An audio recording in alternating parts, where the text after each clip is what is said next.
Agora é hora do Em Cartaz aqui pela TV Aberta São Paulo, canal 9 da NET, 8 da Vivo TV, pelo país afora, de Rondônia ao Rio Grande do Sul, pela TV Com Brasil, canais 3 da Claro, é um monte de canal que preciso decorar, canais 3 da Claro, 28 da Sky, 239 da Vivo. Estamos também nas redes sociais, Instagram, Facebook, YouTube. Aliás, no YouTube ficam guardadas todas as entrevistas que a gente faz aqui no nosso programa. E dá para si também pelo site tvaberta.tv.br em qualquer parte do Sistema Solar. Bom, dito isto, podemos dar início ao nosso programinha. O Em Cartaz está no ar.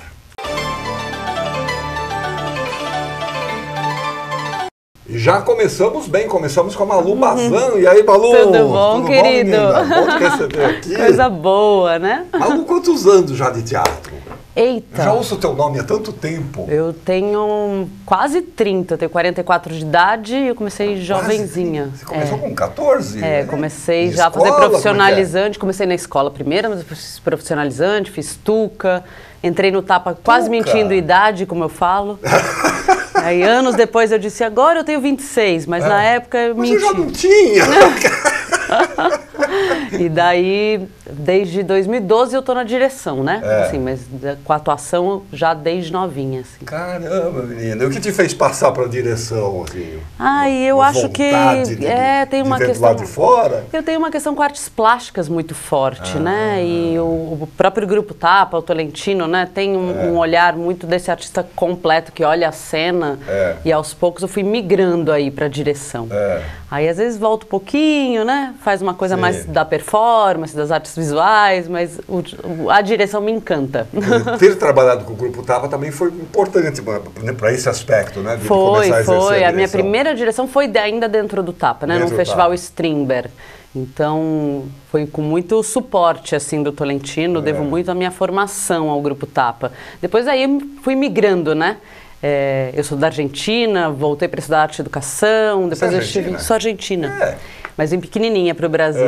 Aí depois tem um coração recifense, fui morar em Pernambuco há algum tempo, então minha formação também, dirigindo lá, é uma troca muito importante, né? A gente se deslocar pelo Brasil. Aí voltei para São Paulo e aí estamos hoje numa nova aventura aí, contando histórias, né? Dirigindo uma contação de histórias. Recentemente você dirigiu a Pane. Dirigi a Pane. Do Remate. Logo depois da pandemia eu vim com 2 trabalhos, um contemporâneo que é o Mulheres Sonharam Cavalos, do Veronese, um texto argentino. E a Pane, que é um texto clássico, também ligado à literatura, né? Porque vem de um conto do Remate. Né? Aí com uma velha guarda maravilhosa, Oswaldinho Mendes, Antônio Petrin, Roberto Ascar, né? Então foi uma delícia fazer. Então foi voltar com tudo, né? Com 2 grandes espetáculos, com 6 pessoas em cena cada um. E aí veio esse convite da Dinah Feldman, para voltar um pouco para uma temática que me pega muito como diretora mulher, que é todo esse universo sobre o feminino e o feminismo, né? Quer dizer, foi um projeto, vamos dizer, da Dinah? Da Dinah. A Dinah já tem um trabalho de contação de histórias, uma pesquisa de contação de histórias para adultos, que é muito bonito, né? De voltar a contar histórias, né? Porque quando se fala em contação de histórias, você logo imagina... Já pensa nas crianças, né? E eu acho muito bonito, porque o nosso ofício é contar histórias, né? E assim, o nosso retorno tem sido muito, muito belo. A gente contou agora dentro do Museu Judaico essa história. E aí as pessoas chegavam, eu casei nessa sinagoga. E você vê adultos ouvindo, voltando a abrir espaço para a gente imaginar. Eu falo que a contação de história permite, até mais do que o teatro, cada um faça a sua própria história, né?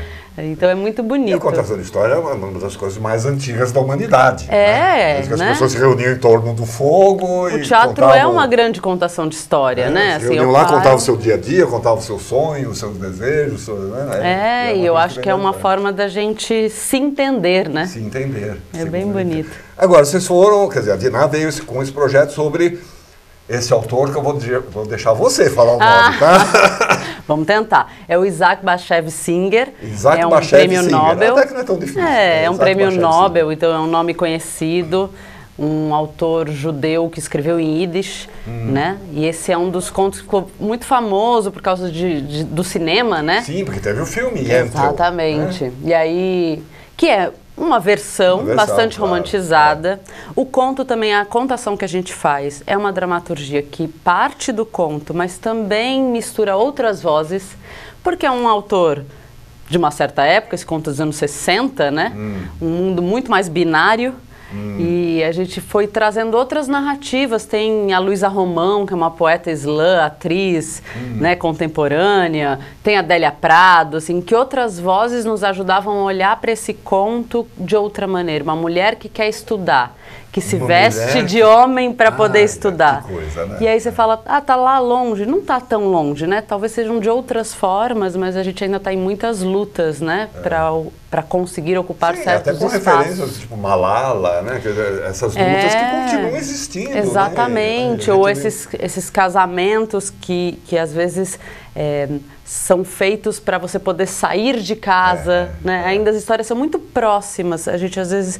E a Diná tem uma pesquisa, né? Tem um trabalho que é o Papo de Menarca, que é um projeto muito interessante para falar sobre o corpo da mulher, a menstruação, assuntos também que são pouco falados. E o Yentl está dentro desse projeto. Então, junto com a contação, a gente leva 2 oficinas. Uma de criação de absorventes sustentáveis e outra de contação de histórias sobre esse tema. E aí a gente vai percebendo o quanto isso, por exemplo, também é uma questão para a menina poder estudar. Sim, claro. Né? Então, acho que é uma forma de olhar para esse conto a partir de 2022. Né? Por que uma atriz como a Diná Feldman, mãe, se interessa por esse tema? Onde, né? A minha provocação para ela era isso, a dramaturgia tem que partir do seu encontro com o Yentl. Né? E está sendo uma experiência muito bonita e a gente está circulando pela cidade, né? Pelas 5 zonas. Então, daqui a bem pouco bonito. a gente vai dar aí os espaços onde Vamos lá. vocês ainda vão se apresentar. Para poder convidar as pessoas. Quer dizer, agora o Yentl ele tem uma história, ele tem uma narrativa, ele tem um... a gente conta a história do conto, mas a gente abre espaço para outras discussões durante, né? Então, a cada cena, às vezes, a gente traz um poema, uma provocação para dialogar junto com essa história. Isso vai mudando conforme as apresentações, vocês vão trazendo coisas novas. É a primeira temporada, né? Esse primeiro ciclo. E aí eu falava muito para a Diná, a minha sensação com a contação de histórias é que eu preparo um jantar e aí convido as pessoas. E aí como vai ser, né? Porque tem um espaço que é completado por esse encontro, assim, está sendo muito bonito. Conforme os convivas chegam. É muito diferente contar no Museu Judaico, que tem uma relação muito profunda com esse autor, do que contar para, de repente, um público mais jovem, de 15, 16 anos, na periferia da Zona Sul de São Paulo, claro, né? Então, muda totalmente o muda contexto, a história. Né? A coisa. E aí você foi desenvolvendo o projeto, o processo foi feito, vamos dizer, na base da troca, então, entre você, a Diná... a Diná e mais o Lucas... afinação do... porque tinha também uma outra proposta que era uma dramaturgia musical. Então, é um diálogo também com a música. Então, foi um processo. A gente começou com a improvisação de me conta essa história. Então, ela contava o conto Yentl e eu falava, ele em si me interessava, mas eu falava, me interessa saber também por que esse conto te toca. E aí foram chegando essas outras dramaturgias, esses outros poemas. E a gente fez um mês de mergulho assim, junto com o diretor musical do trabalho, que toca no espetáculo. Que aí já é um outro elemento. É uma outra dramaturgia. Uma outra interferência. Exatamente. Né? E eu dizia para ele, também me interessa que a música seja texto, né? Seja dramaturgia nesse sentido. Coisa. Então, às vezes, ele vai para o klezmer, que é uma música tradicional, mas às vezes vai para algo mais contemporânea. Né? O klezmer, né? Uma coisa exatamente. Mais... Então, como é que... tocavam muito em casamentos, em festas. Exatamente. Assim. Então, como é que ele me trazia o universo e como às vezes o silêncio também narra, né? Então tá a música e daqui a pouco vem um comentário, como é que isso acontece. E foi um jogo muito bonito, porque eu que venho do teatro, a gente tende a construir as imagens. E a gente construiu para depois escondê-las e voltar a estar na voz e na música, né? Foi um processo muito bonito. Música é uma coisa fantástica, né? Porque às vezes com um toque musical você substitui, às vezes, um texto inteiro, né? Aquela coisa do sentimento. E é um banquinho como a gente, assim, uma cadeira, alguns livros e 2 músicos com ela contando. E a gente vai entendendo através desses sons, tanto da voz como da música, né? Essa narrativa, assim. É muito bonito, né? Esse encontro também da música como texto, né? Não é tá aqui no cantinho, músico, só para fazer um fundo. Fundinho sonoro. Né? É uma dramaturgia mesmo, é um diálogo, né, da música e da voz dessa atriz para dar conta. Na verdade, tudo interfere no teatro, né? É a música, é a luz, é a cenografia, quer dizer, tudo isso é um conjunto que interfere no resultado final que você está apresentando, né? E é bonito que tenha a coisa do encontro, a gente está falando, né? A pandemia nos tirou muito do encontro, então voltar ao palco é muito forte para todos nós, mas a contação ainda parece estar mais pertinho, né? Tem uma coisa que é bonita. Parece que tem uma intimidade, né? Eu sinto realmente que eu convido as pessoas para jantar, falo, vamos aqui, vamos sentar em roda, né? Olha, tem um negócio para te contar. Né? E começa... Exatamente, então tem sido um encontro muito bonito, assim.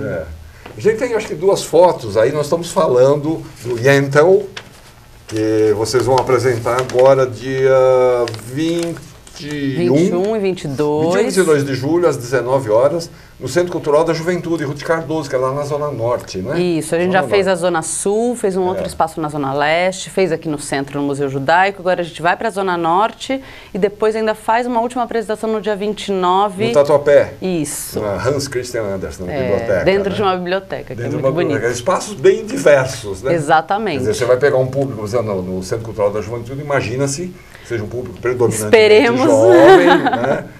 Exatamente. Que é legal ter esse contato também, né?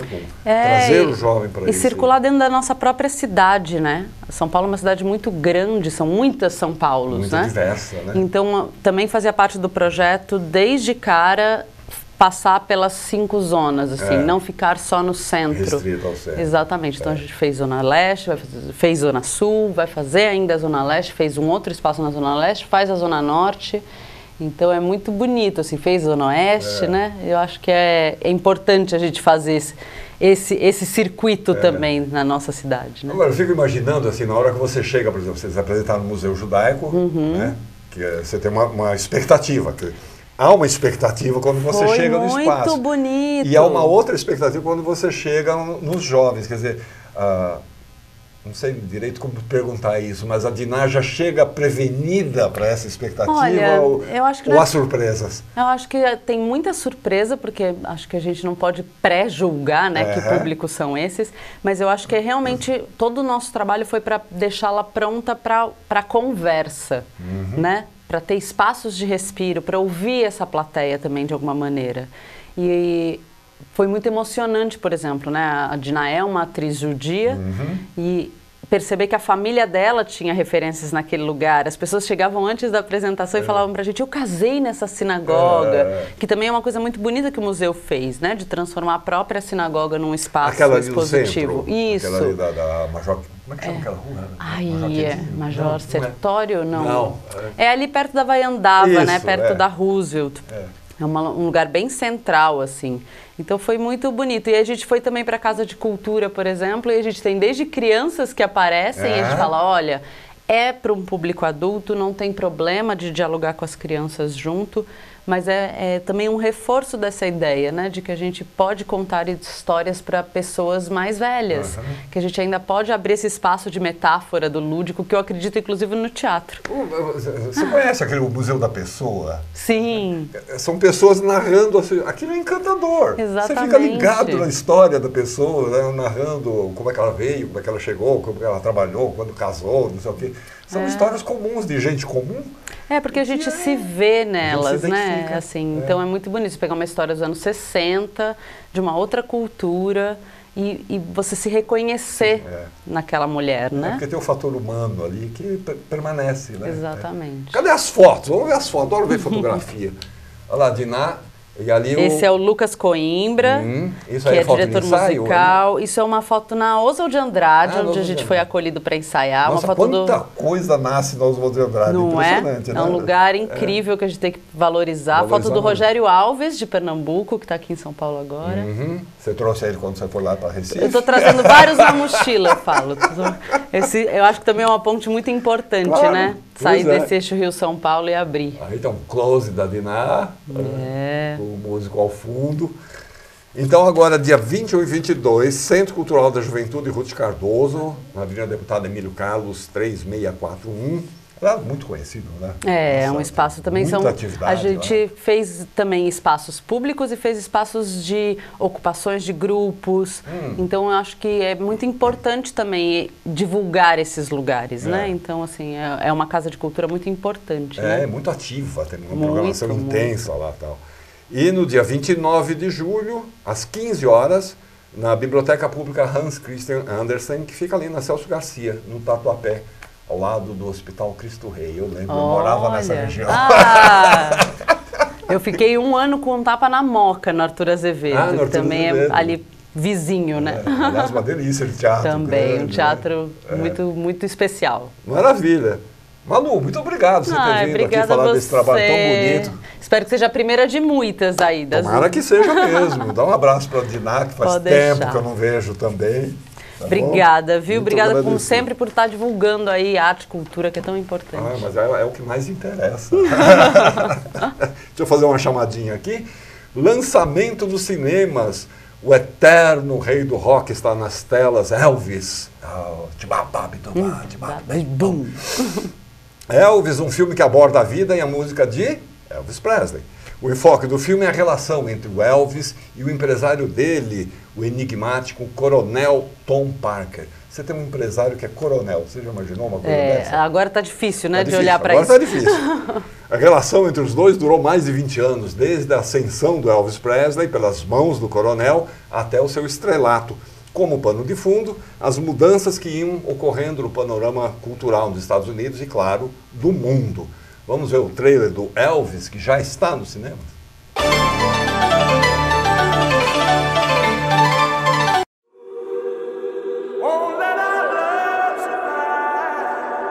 There are some who'd make me out to be the villain of this here story. Let's don't let a good thing die.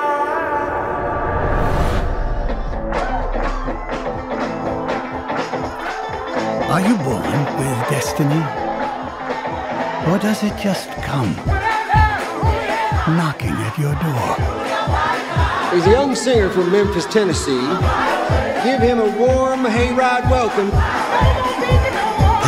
Mr. Elvis Presley. Get a haircut, buttercup. In that moment, I watched that skinny boy transform into a superhero.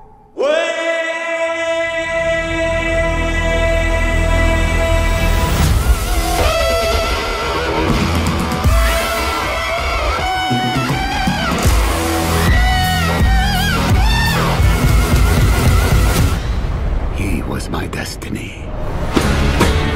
I wish to promote you, Mr. Presley. Are you ready to fly? I'm ready. Ready to fly. Tomorrow, all of America will be talking about Elvis Presley. President, try not to move around so much during the tapes. I can't move, I can't sing. Some people wanted to put me in jail as well as moving. They might put me in jail for walking across the street, but you're a famous white boy. The way he sang is God-given, so there can't be nothing wrong with it. Senator Kennedy has been shot. Martin Luther King has been shot to death in Memphis. That's all right for you. Tragedy, but it has nothing to do with us. It has everything to do with us. Oh, my Lord, my darling, I've hungered for your touch. Reverend once told me, when things are too dangerous to say, sing.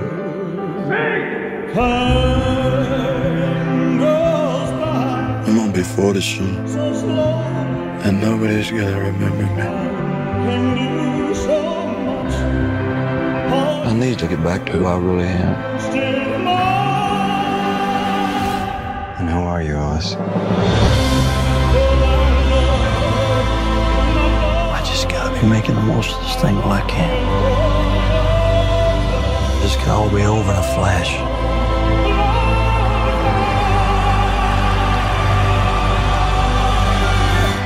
We are the same, you and I. We are two odd, lonely children reaching for eternity.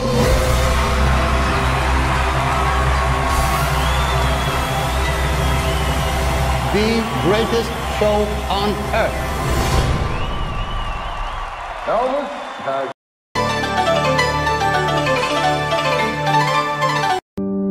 Tudo que acontece em nossas vidas tem um propósito. Eu de Kaká bateria a sua porta em breve.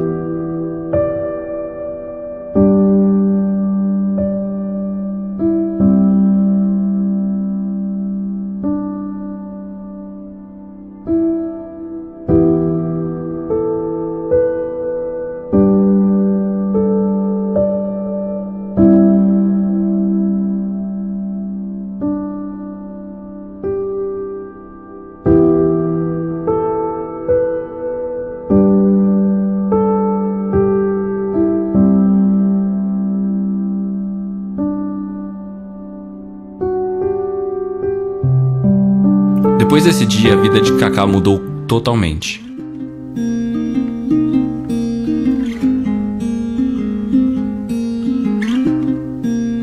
Opa, e aí galera, bora conhecer a ONG?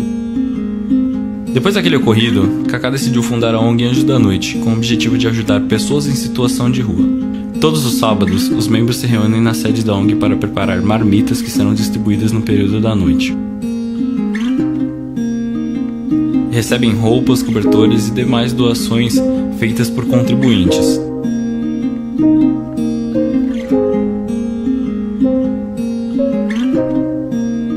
De noite, os anjos entram em ação. A solidariedade e o amor estão presentes no coração de cada membro ali. Eles saem às ruas mais carentes de São Paulo, trazendo muito mais do que comida e roupas, trazendo esperança àqueles que pouco a enxergam.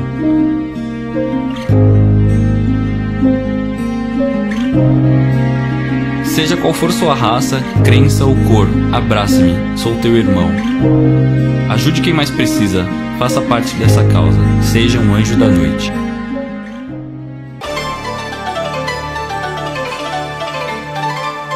Uau! Nós estamos aqui com o Felipe. Ele fala Michelini, mas não é Michelini. Ah, não, Michelini. Isso. Bari, Michelini. Isso, tudo junto, né? Tradicionais famílias nipônicas.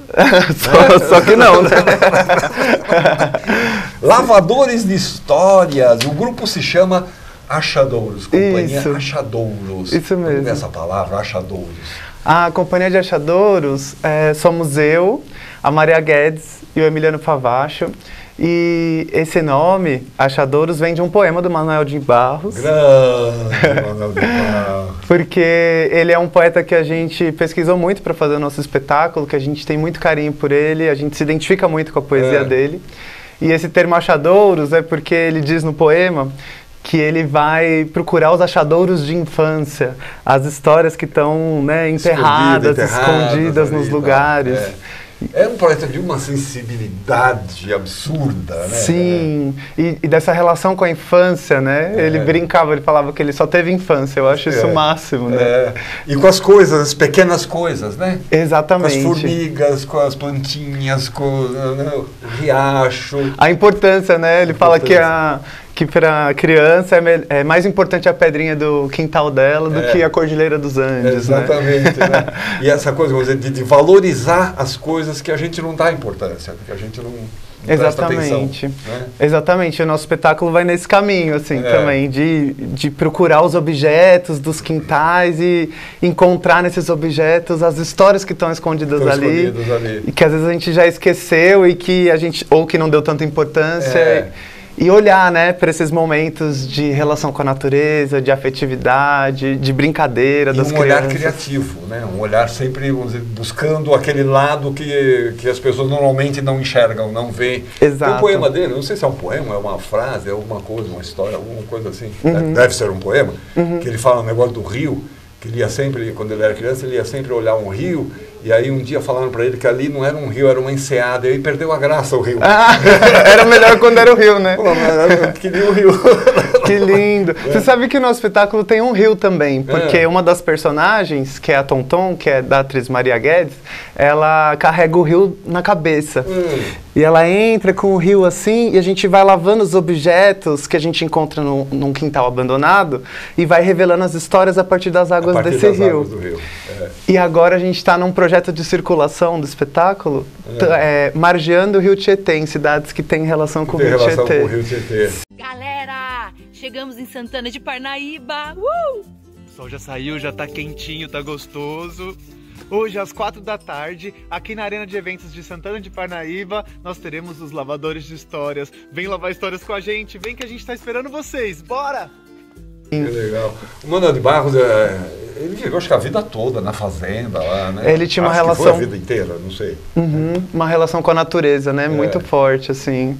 Muito... também tem uma coisa dele que ele fala, né? Graças a Deus que eu recebi uma fazenda de herança, mas não saberia o que fazer da vida. Sim, é lindo, né? É muito legal essa relação dele também com a importância da natureza. Eu sei que tem o Manuel de Barros aí, a Sandroca foi lá e filmou o Manuel de Barros. Não acredito! Ela filmou, falou com ele, presencial. Foi ontem, chegou ontem, lá do Pantanal, lá da fazenda dele. Ela fez esse filme, esse vídeo aí pra gente dar uma olhada. Vamos ver o Manuel de Barros. Poesia é uma coisa que a gente não descreve, não é? Poesia a gente descobre, a gente acha. Eu sou procurado pelas palavras, não tenho inspiração, não sei o que é isso, só conheço de nome. Então acho que eu sou excitado por uma palavra, ela me excita, ela se apaixona por mim. As amigas que ela tem por aí pelo mundo se encontram pelo cheiro para desabrochar num poema. Fazer o desprezível ser prezado é coisa que me apraz. Já publiquei 10 livros de poesia e ao publicá-los me sinto como que desonrado e fujo para o Pantanal, onde sou abençoado a garças. Me procurei a vida inteira e não me achei, pelo que fui salvo. Descobri que todos os caminhos levam à ignorância. Não fui para a sarjeta porque herdei uma fazenda de gado. Os bois me recriam. Agora eu sou tão ocaso. Estou na categoria de sofrer do moral, porque só faço coisas inúteis. No meu morrer, tenho uma dor de árvore.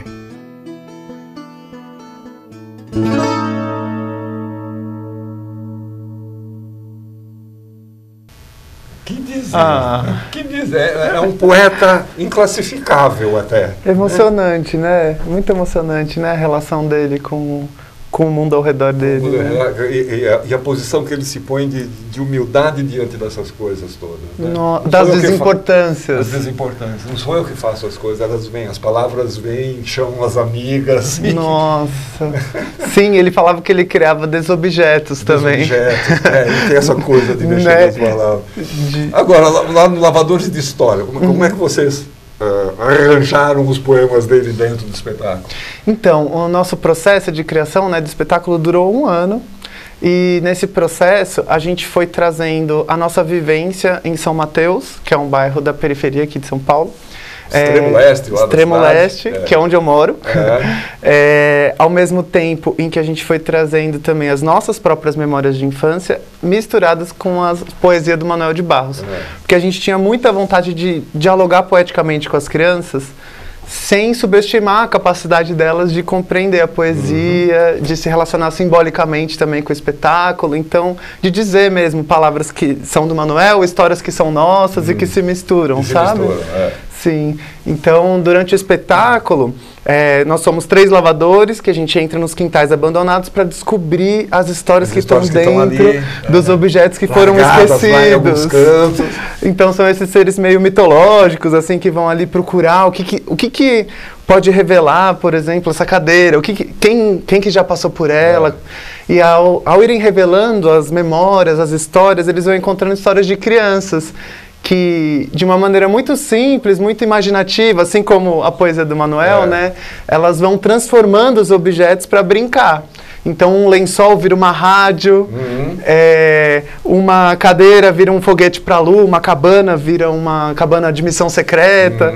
E com isso a gente vai diante do público transformando os objetos e criando outros espaços de uma maneira simples, assim, imaginativa, sabe? E a poesia do Manuel? Ela vai transpassando. Transpassando isso aí. Principalmente na fala desses lavadores, que são essas figuras que são sábias também, né? Que trazem uma sabedoria.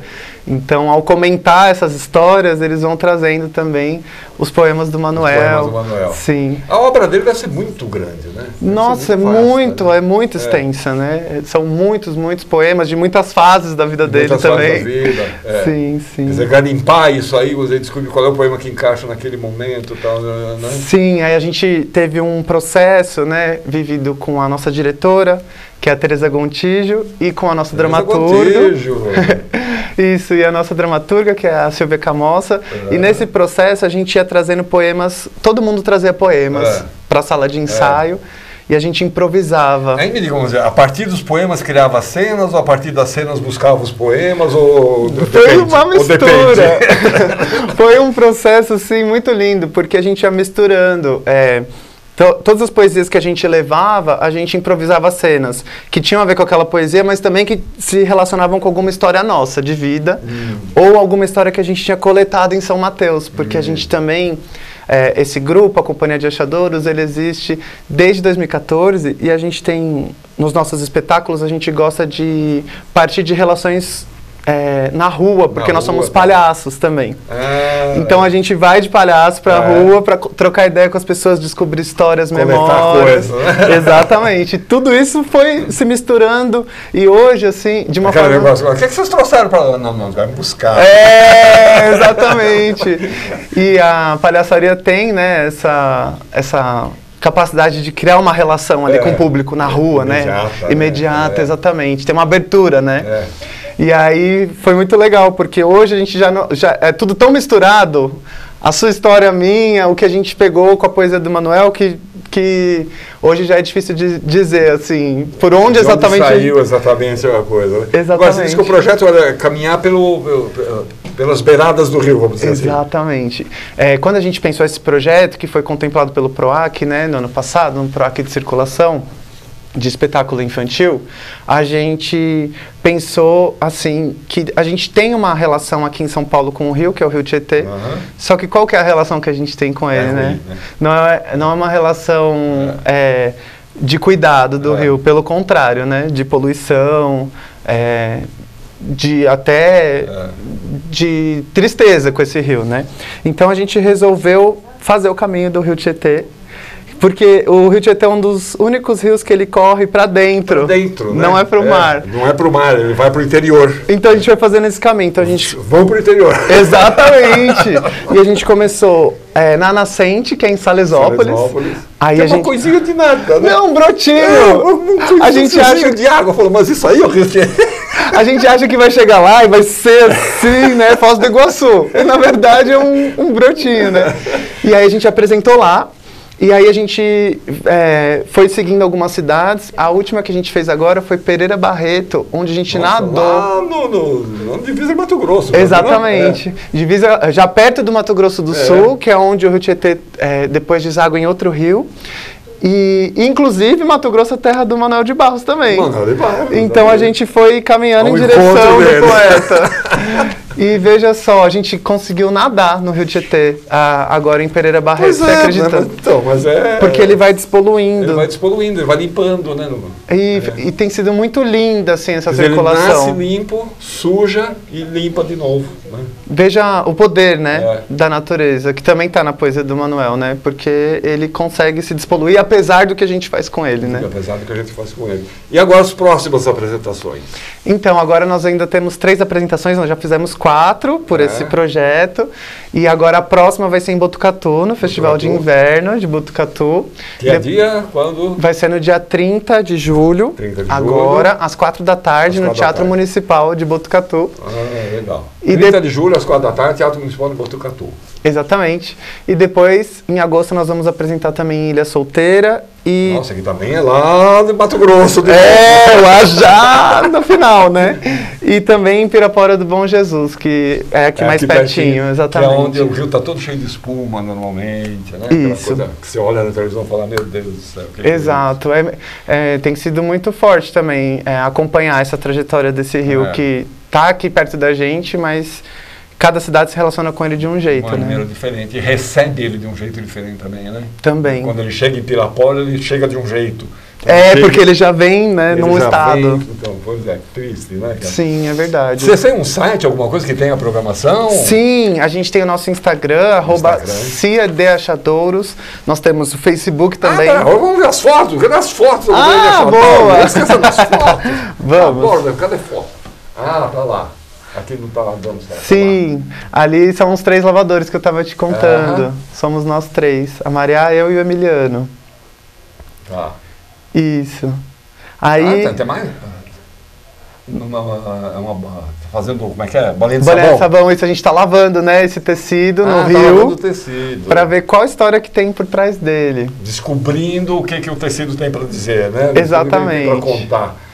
Essa daí é a personagem Tonton, que carrega o rio na cabeça. Isso, legal. Ela tá com o rio ali todo em volta do rio, né? Isso, tá chegando, né? Sim.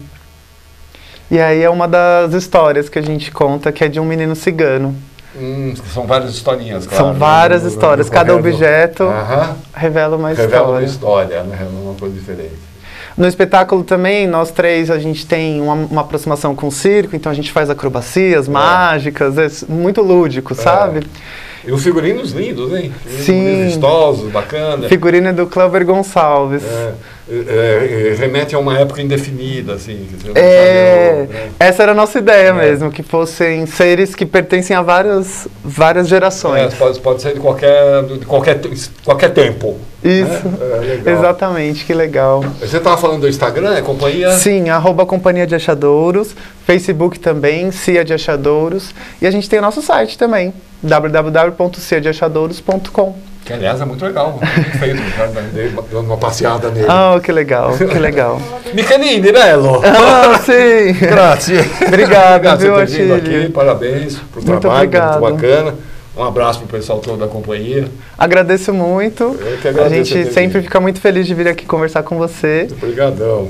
E seguimos com a nossa circulação margiando o Rio Tietê. Vamos pelo Rio agora, encontrar o Manuel de Barros. Isso mesmo, que beleza. Deixa eu ver, muito bem. Agora vamos ver algumas das atrações culturais que estarão acontecendo nos próximos dias por esse imenso país. Assim você pode se programar para o final de semana. É a nossa Agenda Brasil.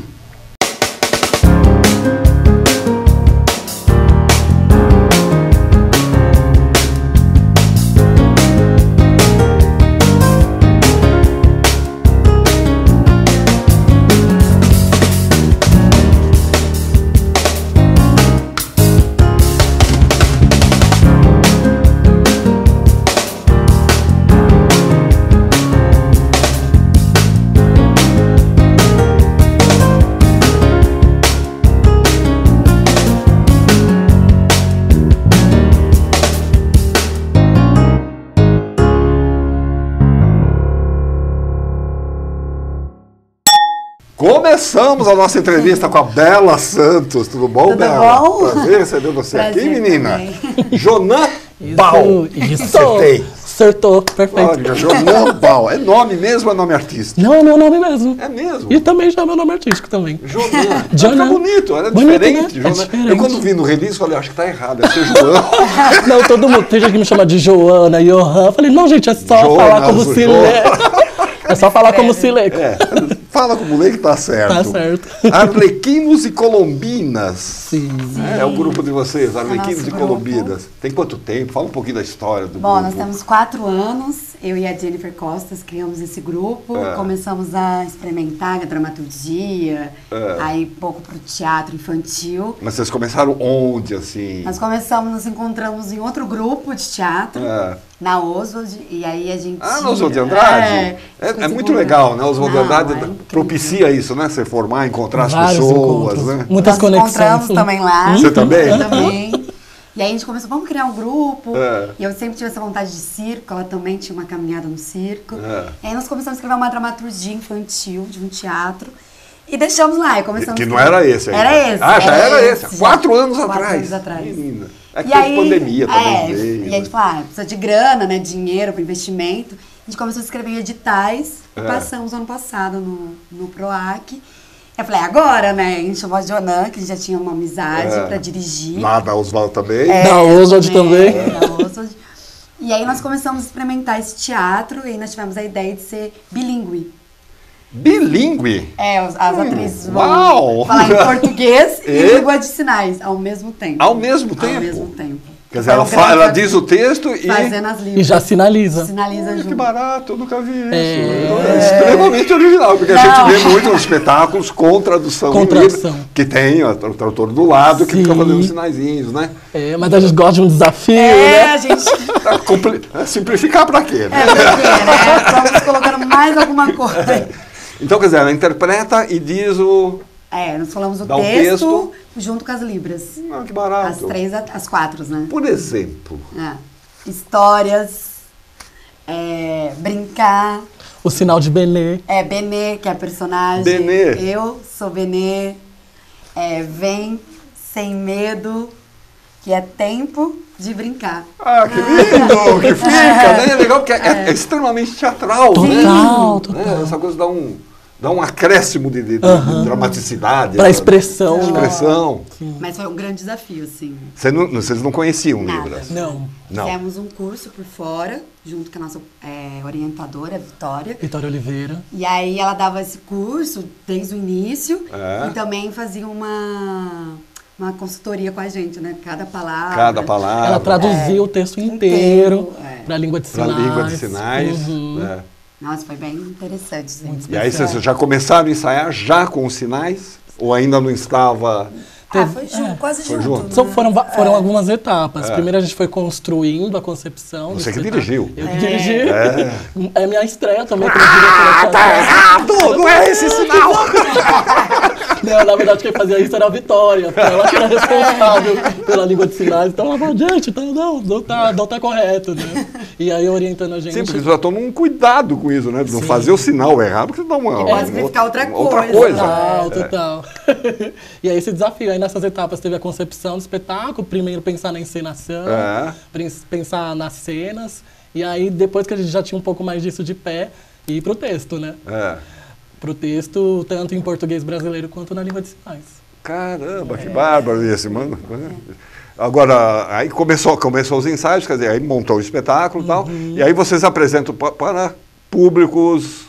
É infantil, né? Sim, é infantil, mas quer dizer, tanto para público que precisa da linguagem de sinais, como para quem não precisa também, né? E nós também pensamos em momentos que está só os sinais, de colocar a música para também as pessoas que não têm a visão, né? Cegos também acompanhar o espetáculo. Então, um espetáculo pensado para qualquer tipo de público, né? Para acolher o máximo possível. Isso era uma proposta já do início ou isso foi pintando no... Foi do início, né? Da Libras foi no início. Depois a Jonan trouxe outras questões também. Ela foi complicando a coisa. Não, tá muito simples, vamos complicar um pouquinho. Duas línguas é pouco, né? E aí ela trouxe outros questionamentos que foram importantes, assim, para o espetáculo, pensando em qualquer tipo de público. Né? E a dramaturgia foi sendo feita em conjunto? Como é que foi surgindo? Não, eu e a Jennifer que escrevemos. E aí, claro, nós fizemos algumas adaptações para encaixar também com a Libras, né? E também porque a gente teve algumas mudanças de marcação, que a gente pensou numa trupe, também ia apresentar em qualquer lugar, um pátio de escola ou na rua. Então nós fizemos algumas adaptações, mas o texto a gente já tinha criado, assim. E aí entraram na história... Mais quem? Deixa eu ver, mais quem? A Ingrid Arruda tá no elenco. E a Jennifer. E a Jennifer, que já estava desde o começo. E a Marília Freire, que é a nossa diretora musical e a nossa tocadora também, porque ela toca lá durante o espetáculo, a sanfona que você viu na foto. Que a gente vai mostrar daqui a pouco ela, exatamente. Ela que criou a música de abertura, ela foi incrível o trabalho também. Muito e a Ingrid fez essa parte de atuação comigo com a Jenny, né? São todos da Oswaldo de Andrade ou não? Só a Marília que não. Que não. As 4 sim, a gente se encontrou em outro grupo de teatro e... A máfia do Oswaldo de Andrade. Uma máfia boa. Uma máfia mesmo.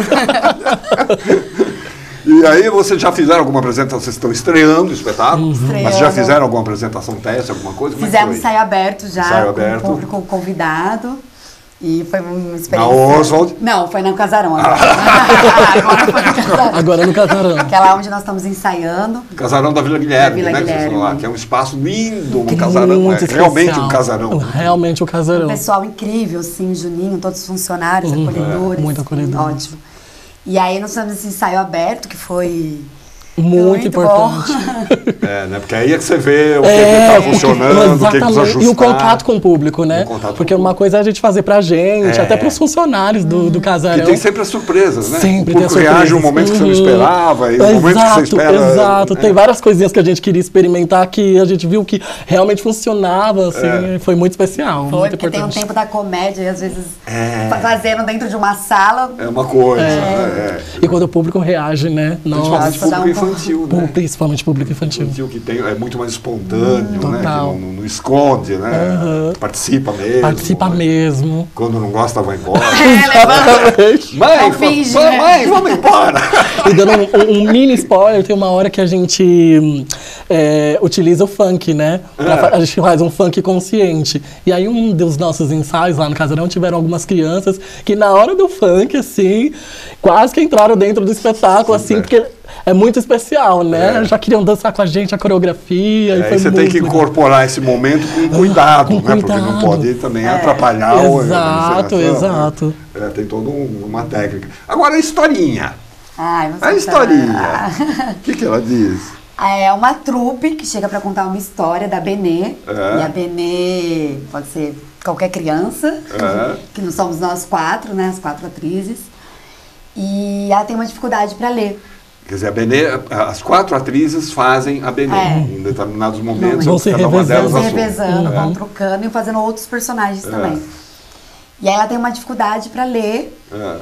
E aí essa trupe vai contando a história quando ela vai se envolvendo com o livro, aprendendo a ler e entrando nessas histórias. Então, quando ela começa a ler, ela entra em cada história e vai se envolvendo com os personagens.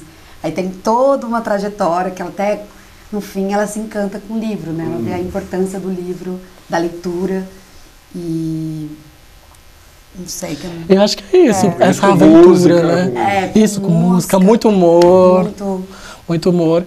E é engraçado porque, assim, ela tem medo de ler, né? E aí isso dificulta a comunicação dela. Quando ela vai... viajando nessas histórias e vai adquirindo essa paixão pela leitura, ela vai também se desenvolvendo para comunicar o que ela quer. E uma coisa legal que no final a gente incentiva, né, todas as crianças a lerem, se comunicarem do jeito que, né, puderem, quiserem, e também escreverem as suas próprias histórias, né? Dar essa autonomia. Quer dizer, é um tema muito propício para fazer o que vocês estão fazendo, quer dizer, levando em escolas, em céus, né? Exatamente. Apresentação para criança, dirigida para a criança mesmo, nesse espaço onde eles estão lá. Exato. A gente tem uma das nossas apresentações numa escola bilíngue, por exemplo. Vamos ter esse desafio. Esse desafio e essa honra, né? Essa honra de estar lá. De estar lá e trocar. Com o público mesmo, né? Como vai se receber esse espetáculo, né? Que bárbaro. A gente tem umas fotos aí, nós estamos falando da história de Benê. Você já tem uma estreia domingo, né? Que já foi. Foi dia 17 de julho. Lá no Casarão lá no Casarão. Guilherme. A próxima apresentação é no Céu Perus. Isso. Terça-feira, dia 26 de julho, às 15 horas, Céu Perus. Que fica no bairro do Peru. Olha lá, as histórias de Benê. Então, as Benês. As Benês. Quem é? Peraí, volta lá. Quem é de cima para baixo? A Marília, sou eu. Aí depois é a Jennifer e depois a Ingrid. A Ingrid lá embaixo, ok. Outra foto! Opa! Tem as escadas de Tem as Belém. escadas, Que é o nosso picadeiro. Tem um picadeiro. Nosso circo, a estrutura do circo. A gente arma isso aí. Tá. A lá sanfoneira. A sanfoneira. E o nosso quem carrinho. que você falou? A Marília. A Marília. Marília Freire. E um carrinho de supermercado, todo chamado. A gente ficou brincando muito com que na concepção da peça, como a gente poderia ressignificar alguns objetos, né? Certo. Então a escada vira o picadeiro, esse carrinho do supermercado vira... Que é uma coisa muito... Criança lúdico, curte isso, né? Ama. É muito natural da criança. A imaginação, né? E é muito natural da criança pegar um objeto qualquer, aquilo virou um caminhão. Um caminhão. Não tem problema. Aquela foto que a gente tá mostrando foi lá no Casarão, né? No Casarão. A arquitetura lá. Olha que espaço. lugar bonito. É muito lindo. Esse é aquele pátio central. Exato. Né? A nossa lona ali embaixo, ó. A lona do circo. Uma lona do determinar circo. o picadeiro, Exato. vamos dizer assim, né? O espaço cênico. Tá. Então, dia 26 de julho, terça-feira, 15 horas, no Céu Perus. Aí tem uma vasta programação aqui. 28 de julho, Biblioteca Brito Broca, que fica em Pirituba, Vila Pirituba. Dia 29, no SEI, Vila São João. Isso. Parque Nações Unidas. 2 de agosto, uma escola bilíngue. A Madre Lucy Bray, que fica na Vila Constança, Zona Sul, se não me engano, né? De São Paulo. Vila Constança, Zona Norte. Zona Norte. Zona Norte. Minha zona. Você é Eduardo? Sou da Zona Norte. Eu também. Também? Zona Norte. A turma da Zona Norte. Dia 11 de agosto, no MF Raul Pompeia, que fica no Parque de Taipas. Legal. Depois vai continuar? Temos planos de continuar. Temos planos de continuar, sim. Porque é um espetáculo que dá para levar para qualquer lugar. Exato. Né? Exato. A ideia é... A única complicação são as escadas. Conseguir um carreto, né? Mas dá, a gente consegue. E todas as entradas são gratuitas, é bom frisar. É só chegar, e assistir. E você já vai ter um público cativo desses próprios locais. Sim. Também, é um público que está lá. Mobilizar a região, né? Moradores. Exatamente. Legal. Que trabalho bonito vocês estão fazendo. E original. Muito obrigado. Uma coisa bacana de mostrar essa forma de interpretação já casado com a Libras e tal. Isso é capaz de pegar, hein? Nossa. Isso é capaz de pegar. Tomara. Tomara, gente. Tomara. Legal. Que acho que a gente precisa acolher, comunicar, né? Para que todas as pessoas possam ter uma experiência ótima com o teatro e com todas as artes. É isso mesmo. Legal. Então, parabéns para vocês. Então, as histórias de Belém, então, vamos repetir aqui, dia 26 no Céu Perus, dia 28 na Biblioteca Brito Broca, 29 no SEI Vila São João, dia 2 de agosto aquela apresentação do Lucy Bray, e 11 de agosto no MF Raul Pompeia. Exato. Maravilha. Ai, que honra estar aqui. Obrigada, gente. Muito obrigada pelo espaço. Sucesso para vocês. Jonan, grande prazer. Prazer foi meu. Nambal. Jorambal. Não vou esquecer nunca. Não vai esquecer nunca. Nunca vou esquecer. Esse nome é único. Eu não vou esquecer de você também. Ai, que bom. Não é capaz de ficar magoada. Não, imagina. Legal, sucesso para vocês. Muito obrigada. Um abraço para as outras pessoas lá do grupo. Tá bom, obrigado. Deixa eu fazer o encerramento aqui do programa, deixa eu ver. O programa está chegando ao fim.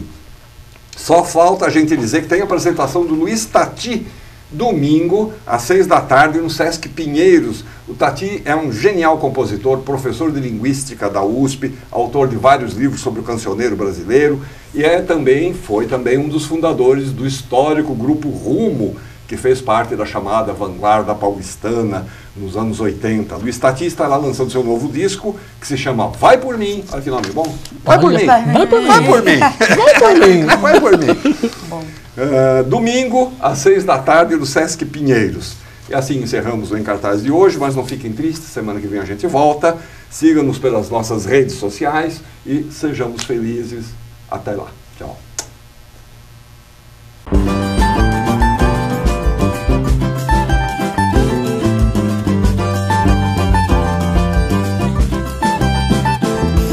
Olha que coisa bem-vinda no meio da praça. Só dá essa menina e o que quer que ela faça é sempre um avanço pra reanimar. Olha que coisa bem-vinda no meio da praça. Só dá essa menina e o que quer que ela faça é sempre um avanço pra reanimar. É uma anja zelando pelo som de cada dia. É uma anja criando melodia. Ela vai murmurando umas palavras. Se gosta do verso, para e grava. É hora da turma se encontrar.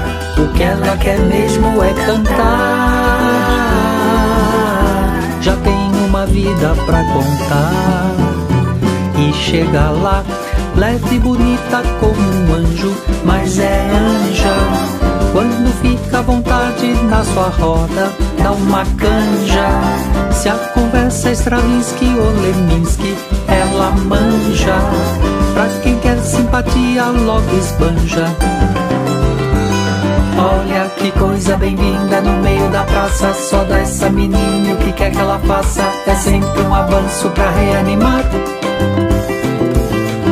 É uma anja lutando por mais tempo de alegria. É uma anja que tem filosofia.